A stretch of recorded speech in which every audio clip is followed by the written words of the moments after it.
আজই রাত তোমার নামেই খ্যাত হোক শকুন্তলা। দীর্ঘ অভিশপ্ত সময় কাটিয়ে আজ আমি তোমায় একান্তই আপন করে পেয়েছি। ভুল, হ্যাঁ, আমারই ভুল ছিল প্রাসাদের কাউকে জ্ঞাত না করে তোমায় গান্ধর্ব বিবাহে আবদ্ধ করা। কি আর করতাম আমি?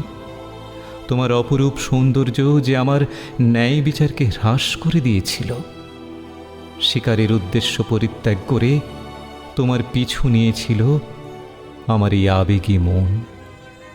বৃক্ষ পশু পক্ষীদের সাথে বেড়ে ওঠা বলকল পরিহিতা অরণ্যবাসীর এমন স্বর্গীয় রূপ আমাকে উন্মাদ করে তুলেছিল। যেন মনে হয়েছিল রাজকীয় সমস্ত কিছু পরিত্যাগ করে নিজেকে তোমার রূপের নিকট সমর্পণ করি। এ আমি কেমন রাজা বলতে পারো শকুন্তলা? আমি কিনা তোমাকেই ভুলে গেলাম। পুনরায় ফিরব বলে প্রতিশ্রুতি দিয়েও ফিরলাম না। আমার ভুলের বলিদান কেবল তুমি একাই দিয়ে গেলে। ধিক্কার আমাকে, যে নিজের অন্তঃসত্ত্বা স্ত্রীকে অপমান করে রাজদরবার থেকে বিতাড়িত করেছিল।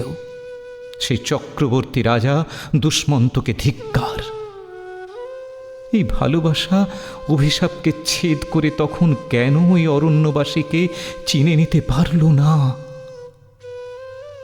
আমায় পারলে ক্ষমা করে দিও শকুন্তলা। আজ থেকে তোমার এমন বলিদান প্রতিটা যুগ থেকে যুগান্তর মনে রাখবে। কোনো নারীর গায়ে কলঙ্ক লাগাতে তারা শতবার ভাববে।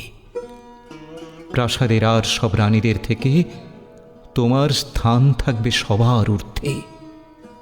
তুমি হবে আমার প্রিয় রানী। এসো রানী, আমার বক্ষে এসো। দুহাতের আলিঙ্গন তোমাকে আমাকে ফিরিয়ে নিয়ে যাক সেই অরণ্যে। আজ এই চুম্বন তোমাকে নিশ্চিন্তে ঘুম পাড়াবে।